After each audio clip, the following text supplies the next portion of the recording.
J'aimerais, chers amis, vous parler aujourd'hui d'un sujet très important, très intéressant, auquel tous les parents sont un jour confrontés.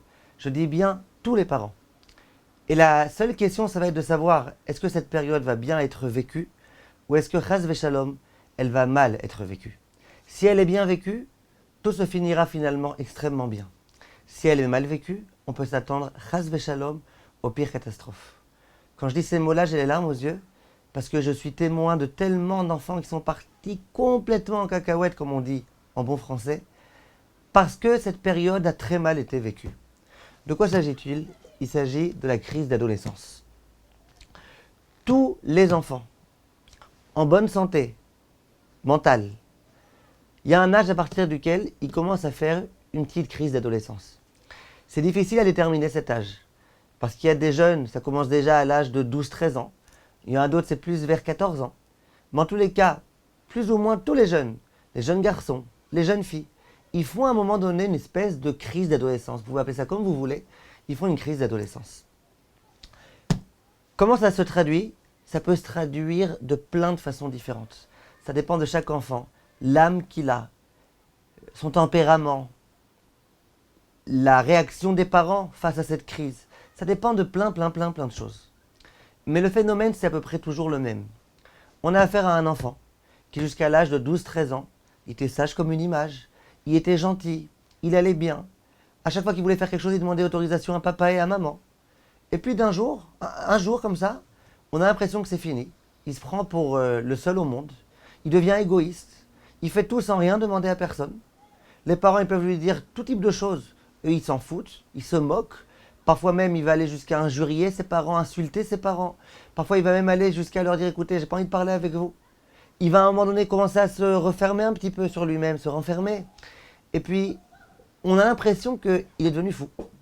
Un enfant pourtant intelligent, qui a des bonnes notes à l'école, qui a des bonnes notes à la yeshiva ktana, une fille qui a de bonnes notes là où elle se trouve. Et puis d'un coup, on voit cette personne-là qui est pleine de contradictions. C'est pas simplement qu'elle se rebelle quelquefois un petit peu, c'est que même dans sa vie de tous les jours, plein de contradictions. D'une part, on a l'impression que c'est un petit adulte, d'autre part, on a l'impression que c'est un vrai gamin. D'une part, il fait des choses que même un adulte mûr ne ferait pas, tellement qu'il fait preuve de maturité. Et d'autre part, tu le vois comme ça en train de manger sans cesse, et de boire sans cesse, et de faire tout type de bêtises, et tout type de choses qui complètement puériles. On ne comprend pas ce qui se passe. Comment ça se fait? On a l'impression que l'enfant il nous file entre les doigts. On ne sait plus ce qui se passe. On n'arrive plus à gérer. Alors il faut tout d'abord que vous sachiez, mes chers amis, que ce phénomène-là, tout le monde le connaît. Tout le monde, même les plus grands Talmidei Chachamim, leurs enfants, à un moment donné dans leur vie, quand ils ont l'âge de 12, 13, 14, 15, 16 ans, eh bien ils font cette crise. Je vous dirai plus que ça. Un enfant qui est en bonne santé, il fait cette crise. Un enfant qui ne fait pas du tout de crise, que ce soit un garçon ou une fille, c'est qu'il y a un problème. On y reviendra, Bezrat Hashem. Et en général, ces personnes-là, c'est plus tard qu'elles font leur crise. Pas conseillé. Pas conseillé que quelqu'un à 30 ans, il fasse sa crise d'adolescence. Il vaut mieux qu'il la fasse à 12, 13, 14, 15 ans. Donc tout d'abord, il faut que vous sachiez que c'est normal. Pourquoi? J'y reviens dans un instant. Pourquoi c'est normal? Qu'est-ce qui se passe dans la tête de l'enfant? Comment ça se fait? Bizarre. Mais t'es pas habitué à ça. Pendant 15 ans, il s'est comporté comme il fallait, exactement tout ce qu'il fallait. D'un coup, il devient fou. Et on a vraiment l'impression qu'il devient fou. Il commence à se contredire. Il commence à avoir des mots blessants. Et puis d'un coup, il commence comme ça, sans plus aucune limite. Et puis quand il se lâche très très loin. Et puis, il se cherche un petit peu. On ne sait pas exactement ce qu'il a.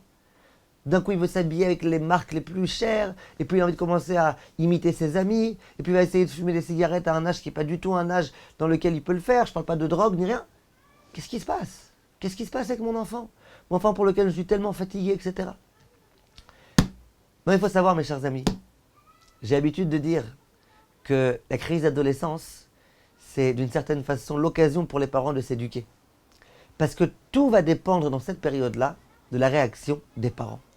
Tout va dépendre de la façon dont les parents vont réussir à se comporter à ce moment-là avec leur enfant. C'est pas facile, c'est difficile. Quand un père qui s'est tué pour l'éducation de ses enfants, pour que son fils y prie tous les matins, à l'heure, au minyan, etc., de voir son fils qui d'un coup comme ça, on a l'impression qu'il jette cette filine, on a l'impression que ça l'intéresse plus tout ça, on a l'impression que c'est fini, il n'y a plus d'études de Torah, tout ce qui compte c'est les Nike et les Reebok et je sais pas quoi, l'enfant, le père il a un peu de mal. Il a même beaucoup de mal. quand il a l'impression que son fils il tient des propos comme ça, un petit peu de manque de Emouna, des propos un peu désobligeants vis-à-vis de son père, il a du mal. La mère aussi, elle a du mal, c'est difficile.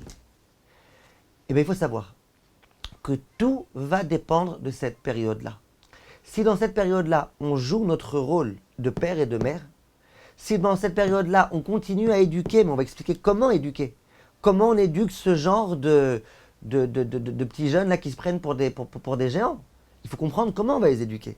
Mais il faut savoir que si dans cette période-là, on sait éduquer comme il faut, si dans cette période-là, on sait tout d'abord ne pas être trop angoissé, on sait regarder avec un peu de recul, eh bien tout va réussir.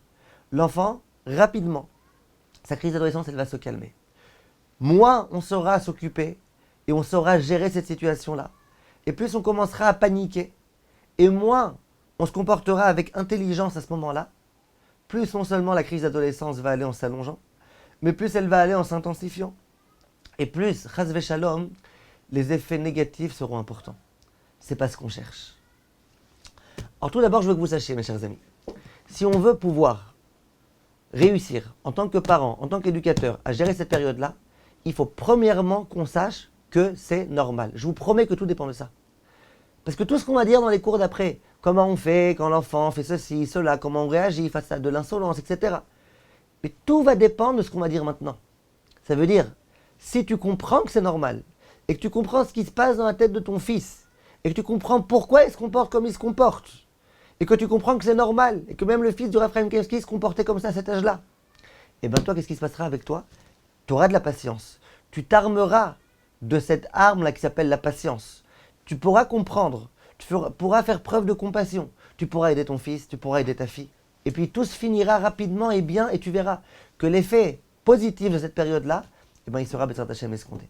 Si par contre, à ce moment-là, tu paniques, tu commences à crier, tu commences à ne perdre les rênes, eh ben, c'est là malheureusement que tout risque de se terminer très très très très mal. Et les parents qui ensuite passent toute la suite de leur vie à pleurer pourquoi ils ont perdu leur enfant, pourquoi ils ont perdu la spiritualité de leur enfant, eh ben, c'est parce que pendant cette période-là, ils n'ont pas su se comporter. Et généralement, ils ne savent pas se comporter parce qu'ils ne comprennent pas leur enfant. Donc ce qu'il faut qu'on comprenne, avant de donner des conseils pratiques, c'est d'abord qu'on essaie de comprendre qu'est-ce qui se passe dans la tête de notre enfant. Comment cet enfant-là qui est intelligent, cet enfant qui a bien été éduqué, avec amour, cet enfant qui nous a toujours demandé conseil, qui nous a toujours obéi au doigt et à l'œil, comment ça se fait que d'un coup, il commence à devenir fou? Regardez mes chers amis, je pourrais maintenant vous dire la réponse. Je pourrais maintenant vous dire, regardez ce que votre fils y ressent à cet âge-là, regardez ce que votre fille elle ressent. Simplement, je pense que c'est dommage. Parce que je vous invite tout d'abord à réfléchir. Essayez de faire un petit peu les psychologues pendant quelques jours jusqu'au prochain cours et interrogez-vous. Qu'est-ce qui se passe dans la tête de mon fils et de ma fille? Pourquoi mon fils et ma fille commencent un petit peu à prendre la distance vis-à-vis de moi? Pourquoi d'un coup ils arrêtent de me demander mon avis? Pourquoi on a l'impression qu'il se moque un petit peu de ce qu'on lui dit? Pourquoi on a l'impression que quelquefois il fait l'inverse et puis après il fait ce qu'on dit et puis l'autre fois il fait l'inverse? Qu'est-ce qui se passe dans leur tête? Si je vous dis, c'est dommage, à mon avis l'effet il sera un peu moins positif. Je vous demande pendant quelques jours de réfléchir de vous-même. Essayez de comprendre, essayez de vous dire, maintenant que vous savez que c'est normal, qu'il n'y a pas qu'à vous que ça arrive, que c'est à tout le monde. Qu'un enfant en bonne santé, c'est comme ça que ça doit se passer. Maintenant que je vous dis plus que ça, que c'est positif, qu'il faut que ça se passe comme ça, que cette période-là elle est positive pour le bien de l'enfant. Maintenant que je vous dis tout ça, je vous demande, réfléchissez pourquoi, comment, et je peux vous promettre que quand vous aurez compris pourquoi il se comporte comme ça, et puis le prochain cours, je vous dirai ce que j'en pense, pourquoi ça se passe comme ça, et ce que les grands pédagogues et éducateurs disent à ce sujet-là, et bien vous verrez que, je vous promets, 3/4 des problèmes sont résolus, si ce n'est plus. Donc je vous invite à bien réfléchir, on se retrouve la prochaine fois pour comprendre qu'est-ce qui se passe dans la tête d'un adolescent, et en quoi ce qui se passe, et ce comportement qui est quelquefois pas très réfléchi de sa part, en quoi il est positif. Et puis on comprendra ensuite pourquoi, étant positif, si on essaye de refouler ce comportement, combien ça peut être négatif et combien ça risque de nous coûter cher. Quant à vous mes chers amis, et à la prochaine fois, merci de votre attention.